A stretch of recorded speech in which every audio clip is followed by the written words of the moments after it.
We have a short video. They have a video. Yeah.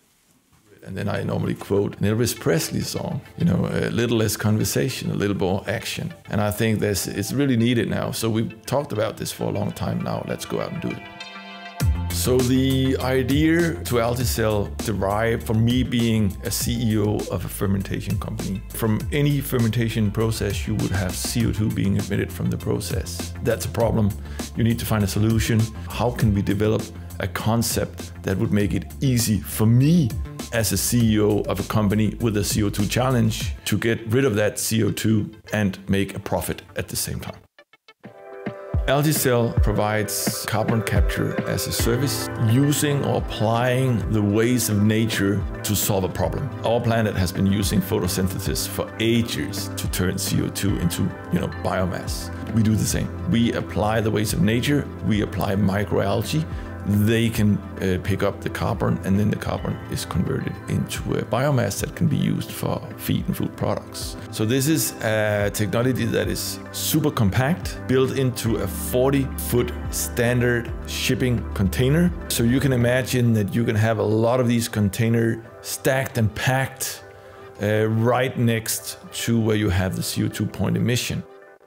So within a year, we took it from design to having a pilot, and a little more than a year after incorporation, we actually have a pilot that has been inoculated and is running right now. So one of the big goals or ambitions with this is, of course, to make a huge difference. Speed is of the essence here. We cannot wait forever to create these solutions for the green transition. Within a very short time frame, we'll get thousands of containers deployed. Being part of BII, even though I'm more than a second-time founder by now, getting into a network such as the one that BII provides is also extremely helpful, to the extent that they are bringing in a lot of people that know a lot of stuff about doing this, and that simply just adds to our pace.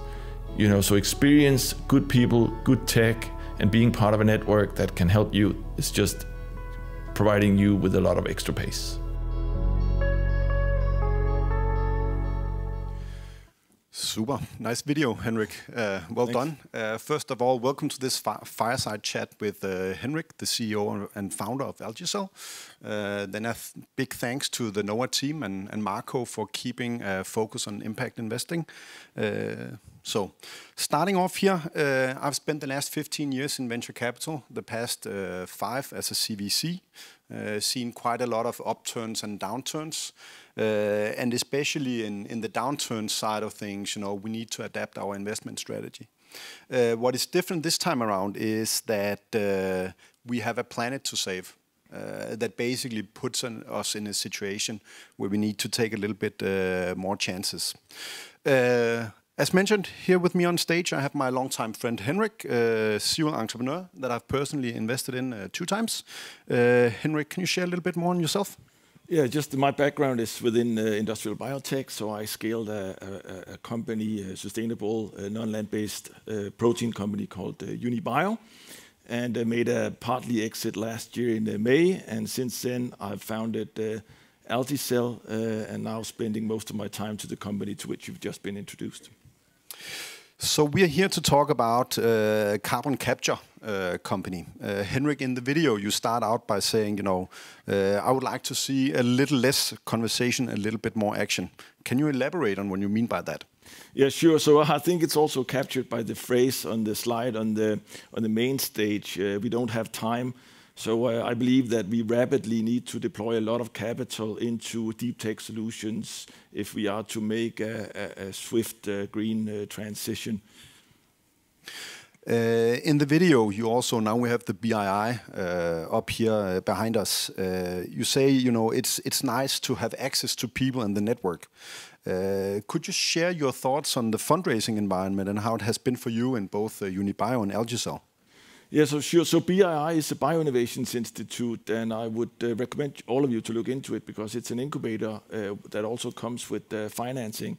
So a company such as Algiecel benefited from getting some convertible loan notes at a time where we were not fundable, and the entire process of being part of BII, which has been founded by the NOAH22 Foundation in Denmark, is to make the company fundable and grow the company within a very short time frame. So that is highly beneficial for a company such as Algiecel. And also from a little bit from my Unibio perspective, I think it's quite difficult to raise capital for companies that require a lot of capex investments.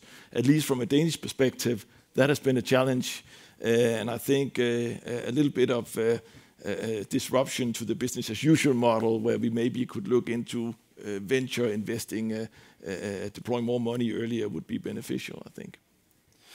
Thank you for that, Henrik.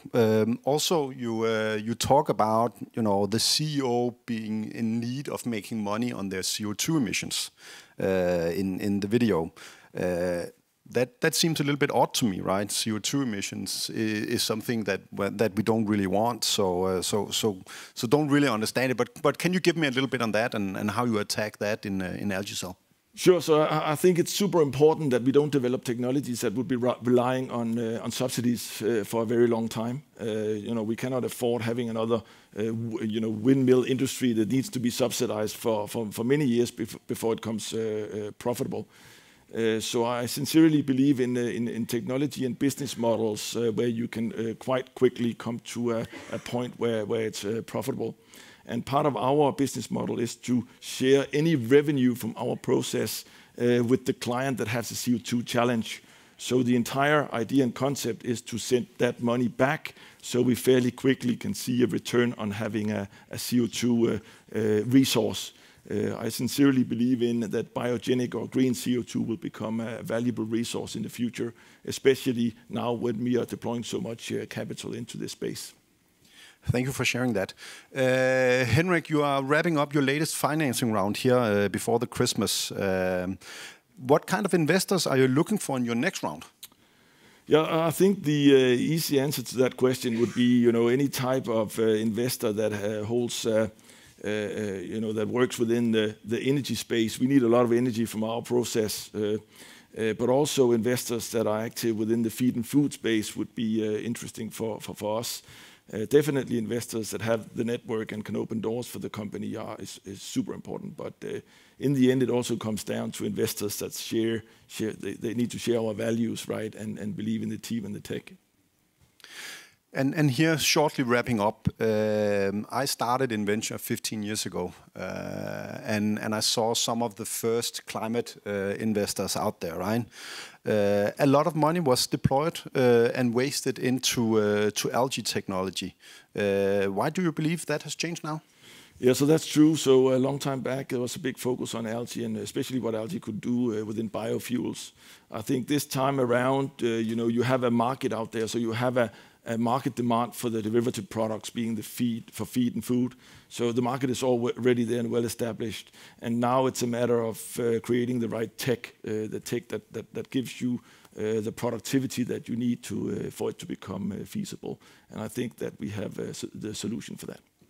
Yeah, it has definitely been wonderful to see the tech in action. I saw that with my son for the first time a month ago in Copenhagen. So anybody that wants to see that in action, please fly to Copenhagen, and I know Henrik will set aside some coffee time for you. And that's it for us. You have 2 more minutes. Does anybody have any questions? One from the back.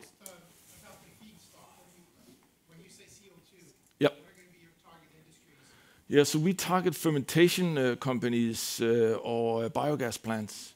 So we believe there is a huge market out there. Now we need to scale the biogas sector on a European scale, driven primarily also by the geopolitical crisis.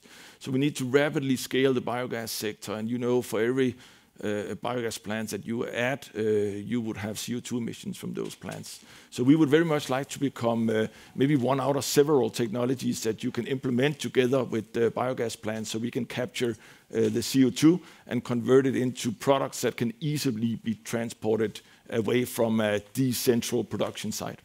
So the container is pretty plug and play for that? That is plug and play, yeah. So the part of the concept is to make it super easy for the client. The client basically needs the CO2. level area, space, and capacity, power capacity. Thank you very much to you. Thank you both for the panel. Round of applause, please. We are out of time.